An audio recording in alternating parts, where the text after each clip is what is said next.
ఆదాము అవ్వ చేసిన తప్పును బట్టి సిగ్గుతో, వాళ్ళ అవమానంతో ఆకులతో తమ శరీరాన్ని కప్పుకున్నప్పుడు ఒక తండ్రిగా చూడలేకపోయాడు. నా పిల్లలు ఏమిటి ఆకులతో తమ శరీరాన్ని కప్పుకోవడం ఏమిటి అని చెప్పి మొట్టమొదటిగా వారి సిగ్గును అవమానాన్ని కప్పడానికి నా ప్రభు ఏం చేశాడో తెలుసా?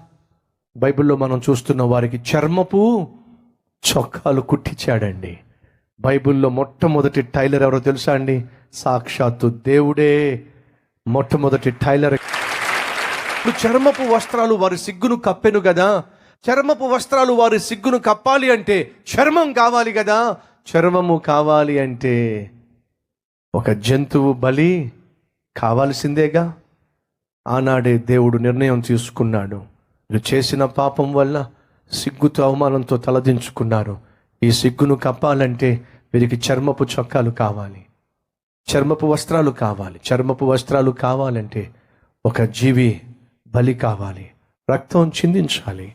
సరే, వీళ్ళ శరీరానికి ఉన్న సిగ్గును కప్పడానికి ఒక జంతువు బలి కావాలి, ఆ జంతువు చర్మం వారికి కావాలి. మరి వీరి ఆత్మకు పట్టిన సిగ్గు అవమానము తప్పించబడాలంటే వీరికి నీతి వస్త్రాలు కావాలి. వీరికి నీతి వస్త్రాలు కావాలంటే నా కుమారుడే వీరి కోసం సిలువలో బలియాగం కావాలి. ఆయన చిందించిన రక్తము ద్వారానే వీరి పాపములు కడిగివేయబడాలి. వీరు నూతన వస్త్రాలు ధరించాలి అని దేవుడు ఆశించాడండి. మొదటి వస్త్రాలు ఇచ్చింది దేవుడే, కడపటి వస్త్రాలు ఇచ్చేది కూడా దేవుడే.